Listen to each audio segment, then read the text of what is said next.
بسم اللہ الرحمن الرحیم.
السلام علیکم. جی سیدہ رضوانہ بطول لیکچر کے ساتھ حاضر. آج ہم اپنے سبق کا اس موقع کا جو ہمیں سلیبس دیا گیا تھا 15 ستمبر تک، اس کے لحاظ سے آج ہم آخری سبق پڑھ رہے ہیں۔ جی ہم سری لنکا تھے۔ جی سفر نامہ یہ شامل کیا گیا ہے سلیبس میں، اور بہت اچھے انداز سے لکھا ہوا سفر نامہ ہے۔ اور زندگی کیا ہے، ہم اگر دیکھتے ہیں کہ زندگی کیا ہے تو ہم زندگی کو بھی سفر ہی کہتے ہیں۔ زندگی کا دوسرا نام سفر ہے کہ ہم کبھی کہیں وقت گزارتے ہیں، کبھی کہیں وقت گزارتے ہیں، اور حالت سفر میں ہم بہت کچھ سیکھتے بھی ہیں۔ بعض اوقات کہا جاتا ہے کہ سفر جو ہے وہ وسیلہ ظفر بن گیا ہے، جس سے انسان کی معلومات میں بھی بہت اضافہ ہوتا ہے، تجربات میں بھی ہوتا ہے، اور وہ تجارت کے لحاظ سے بھی اس کے لیے بہت فائدہ مند جو ہے وہ ثابت ہوتا ہے۔ جہاں ہم دیکھتے ہیں کہ بہت سے سفر نامہ نگار ہیں، جن میں مستنصر حسین تارڑ مشہور سفر نامہ نگار ہیں، تو اور بھی کئی ہیں، اور ان میں ایک ہیں قمر علی عباسی، جن کو اردو کے معروف سفر نامہ نویس یعنی کہ سفر نامہ لکھنے کا شرف حاصل ہے۔ سفر نامہ نویس اسے کہا جاتا ہے کہ کوئی شخص کہیں سیر و تفریح کے لیے جاتا ہے سیاح کے طور پر، اور وہ وہاں کے جتنے جو ہیں ایک کتنی جگہ ہے، کیسے پہاڑ ہیں، اگر میدانی علاقہ ہے تو کیسے میدان ہیں، دریا ہیں، سمندر ہیں، اور کھانے پینے کے طریقے کیا ہیں، وہاں کی کرنسی کیا ہے، وہاں کا لباس کیا ہے، اور وہاں کے لوگوں کے گفتگو کا انداز کیا ہے، وہاں کس قسم کی تعلیم حاصل کی جاتی ہے، وہاں لوگوں کے آپس میں رویے کیا ہیں، کون سی زیادہ تعلیم حاصل کرتے ہیں، اور لوگوں کے آپس میں تعلقات کیسے ہیں، دوسرے ممالک کے ساتھ تعلقات کیسے ہیں، یہ ساری چیزیں جو ہیں سفر نامے سے ہمیں پتہ چلتی ہیں۔ اور سفر نامہ دیکھیں، ہر کوئی شخص جو ہے وہ دوسرے ملک نہیں جا سکتا۔ پہلے تو آپ دیکھیں کہ سفر نامہ ہم کتابوں کے ذریعے ہی پڑھتے تھے، ٹھیک ہے، سفر نامے سے ہی ہمیں پتہ چلتا تھا۔ آج جو جدید دور ہے، آپ نیٹ کے ذریعے گوگل سے بھی سرچ کریں تو آپ کو یہ سفر نامے مل جائیں گے۔ اگر جو آپ فالتو ٹائم جو ضائع کرتے ہیں گیمز میں اور ادھر ادھر، تو وہ وہاں سے آپ کسی بھی سفر نامہ نویس کا اچھا سفر نامہ نکال کے پڑھ سکتے ہیں۔ بلکہ ہم سری لنکا تھے، اسی کو بھی نکال کے آپ پڑھیں تو آپ کی معلومات میں بہت اضافہ ہوگا۔ اور وہاں کیا کیا مذاہب ہیں، کون سی عبادات کی جاتی ہیں، کون کون سی غذائیں پکائی جاتی ہیں، اور وہاں جو سیاحت کے مقام ہیں، وہاں ذرائع آمد و رفت کیا ہیں، اور وہاں کس طرح جو ہے لوگ سیر کے لیے جاتے ہیں، اور جو دوسرے معاون لوگ ہیں وہ ان کے ساتھ کیسے ہیں، وہاں کے لوگوں کا تجارت اور ذریعہ کاروبار کیا ہے، یہ ساری چیزیں اس میں شامل ہیں سبق میں۔ آپ کے پاس ماشاءاللہ 4 دن ہیں، جمعہ، ہفتہ اتوار اور پیر۔ اس دوران آپ نے اس سبق کو پڑھنا ہے، اور اس میں کم از کم جو مشکل جو ہیں الفاظ، اس کے معنی میں آپ کو بتاؤں گی، وہ آپ نے لکھنے ہیں نیٹ کاپی پر۔ اور سفر نامہ جب آپ پڑھیں گے تو اس میں اہم باتوں کو آپ نے انڈر لائن کر لینا ہے، معلومات کو، جو آپ کے خالی جگہ پر اور معروضی سوالات میں بھی آپ کے کام آئیں گی پیپر میں۔ اس کے بعد ہم چلتے ہیں سرگرمیاں۔ سرگرمیوں میں آپ دیکھیں کہ مشقی سوالات میں سفر نامے کا دلچسپی سے خاموش مطالعہ کیجیے۔ آپ اگر ذہن میں رکھیں کہ کبھی کوئی چیز آپ پڑھ رہے ہوں اور خاموشی سے ماحول اس طرح بنا ہوا ہو گھر میں، تو آپ دیکھتے ہیں کہ آپ کی نظر میں وہ پوری تصویر گزر رہی ہوتی ہے، منظر کشی ہو رہی ہوتی ہے۔ آپ کو ایسے محسوس ہوتا ہے پڑھتے ہوئے کہ ہم بھی ان مقامات سے گزر رہے ہیں اور وہاں ہم سیر کر رہے ہیں۔ کسی غذا کا ذکر ہو تو آپ کو اس کا بھی لطف آنے شروع ہو جاتا ہے، اور لباس کا ہو تو وہ بھی خیال آپ کے ذہن میں آتا ہے، اور عبادات کا بھی ہو تو وہ بھی آپ کے ذہن میں آئے گا۔ جی مشکل الفاظ کے معنی ہیں وسیلہ، ذریعہ، معروف، مشہور، مقبول۔ شیو ہندوؤں کا سب سے بڑا دیوتا ہے۔ کیا ہے؟ شیو ہندوؤں کا سب سے بڑا دیوتا ہے۔ متبرک، بابرکت، برکت والا۔ اس کے بعد یاتری، زیارت کرنے والا۔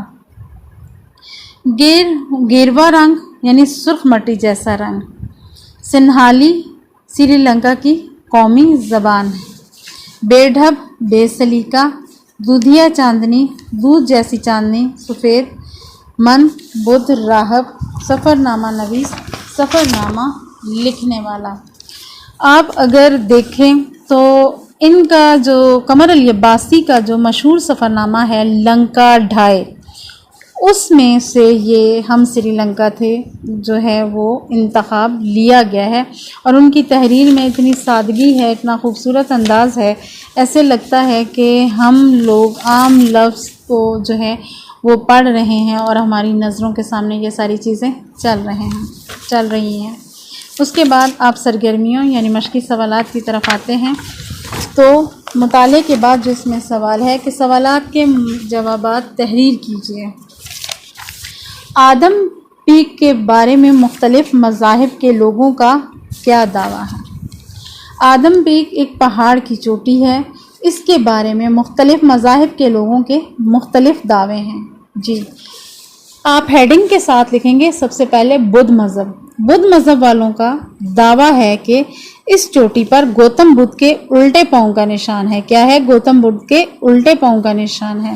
اور اس کے بعد عیسائی اس پاؤں کے نشان کو حضرت عیسیٰ علیہ السلام کے ساتھی سینٹ تھامس کے پاؤں کا نشان قرار دیتے ہیں، اور ہندو کہتے ہیں کہ یہ پاؤں شیو کا ہے۔ یہ تھا پہلے سوال کا جواب۔ ہاں جی، یہاں میں یہ بتاتی چلوں کہ آپ کو سری لنکا کے تعارف کے حوالے سے آپ کو لیکچر کے آغاز میں ایک ویڈیو سینڈ کی گئی ہے، جب وہ آپ دیکھیں گے تو اس کو غور سے آپ نے دوبارہ دہرا کے دیکھنا ہے، اس سے بھی آپ کو پتہ چلے گا، اور ایک سبق کے لیکچر کے آخر میں سینڈ کی جائے گی، اور آپ نے جائزہ لینا ہے کہ اہم چیزیں جو ہیں سری لنکا کی کیا ہیں، وہ اس میں بتائی گئی ہیں، اور اس میں سری لنکا شہر کے تعارف ایک قسم کا بتایا گیا ہے، چیزیں جو ہیں وہ دکھائی گئی ہیں، وہ ضرور غور سے دیکھیے گا۔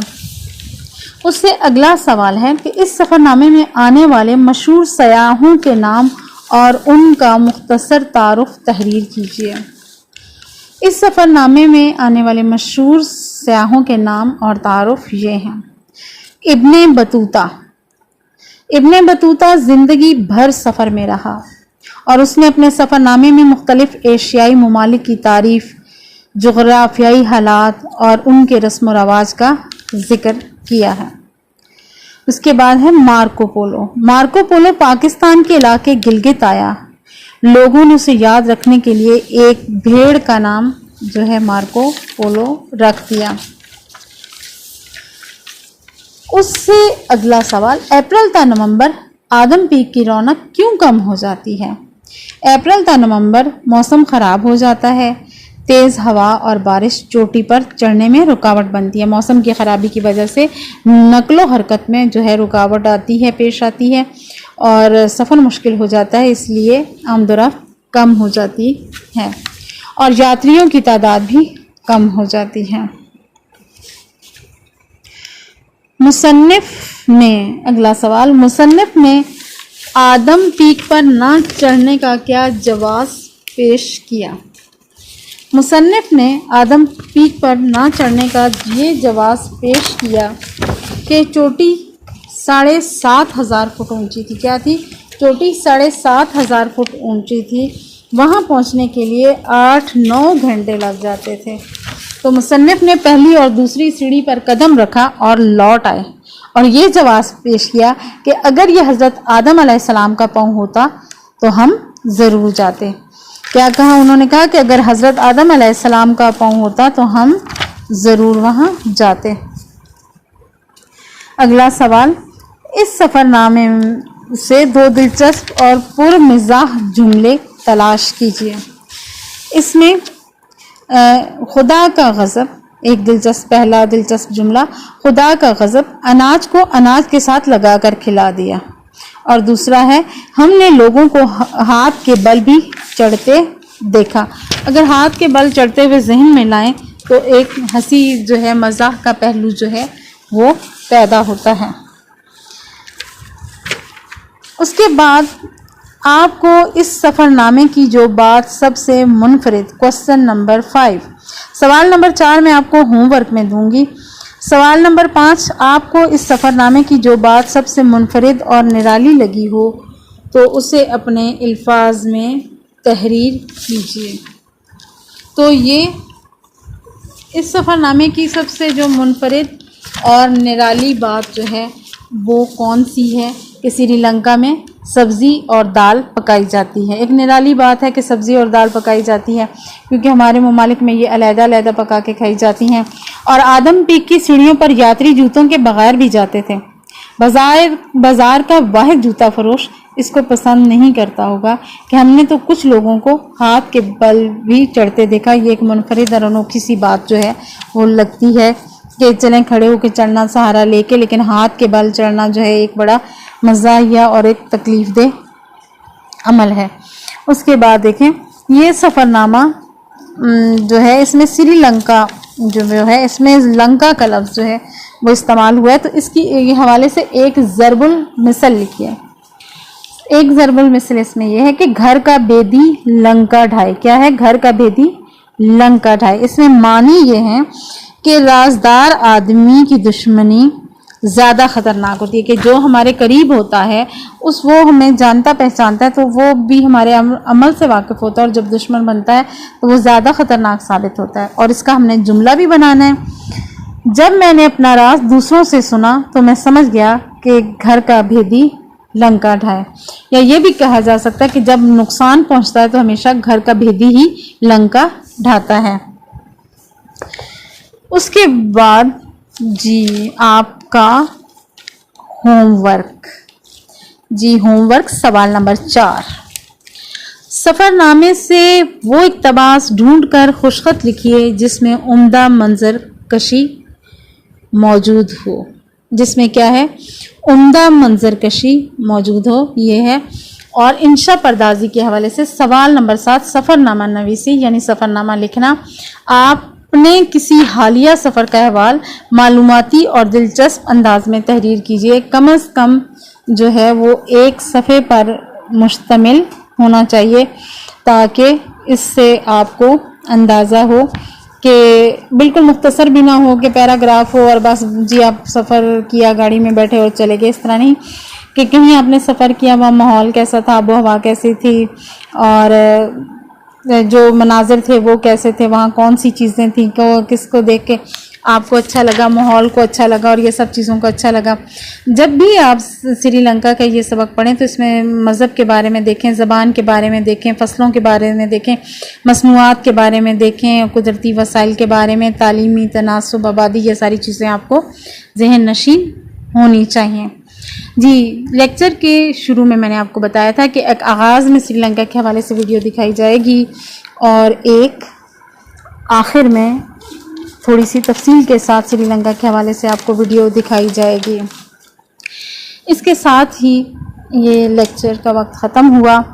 میں یہاں شکریہ ادا کرنا چاہوں گی ان تمام طالبات کا جنہوں نے بہت تعاون کیا اور وقت پر کام چیک کرایا اور لیکچر کو بہت دلچسپی سے سنا اور سراہا، اور ان کی حوصلہ افزائی، والدین کی حوصلہ افزائی، میرے ساتھی اساتذہ کرام کی حوصلہ افزائی، میڈم صغریٰ، میڈم نگہت فردوس صاحبہ اور سر ہمارے ڈائریکٹر صاحب، ڈائریکٹر ایجوکیشن عاصم فصیح صاحب، ہم سب کے ان سب کے مشکور ہیں کہ انہوں نے ہماری صلاحیتوں کو اجاگر کرنے میں ایک اہم کردار ادا کیا، اور ہمیشہ ہر جگہ میڈم صغریٰ نے اور میڈم نگہت نے ہمارے ساتھ تعاون کیا اور ہمارے لیے آسان سے آسان راہ نکالنے کی کوشش کی، اور ہمیں بھی اس ٹیکنالوجی سے استفادہ حاصل کرنے کا موقع ملا، اور بہت سے لوگوں نے جنہوں نے میرے ساتھ اس میں تعاون کیا، مدد کی، میں ان کے لیے ان کی مشکور ہوں، اور جنہوں نے مجھے سکھایا میں ہمیشہ ان کے لیے دعا گو رہوں گی کہ اللہ تعالیٰ ان کو ہمیشہ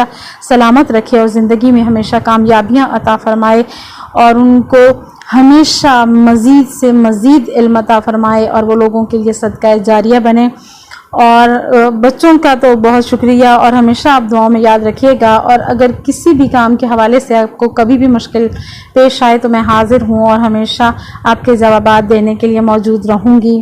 اس کے ساتھ ہی میری یہ گزارش ہے کہ دعاؤں میں ہمیشہ یاد رکھیے گا، اور انشاءاللہ بشرط صحت و زندگی کالج میں ملاقات ہوگی۔ آپ سے اجازت چاہتی ہوں، اللہ نگہبان۔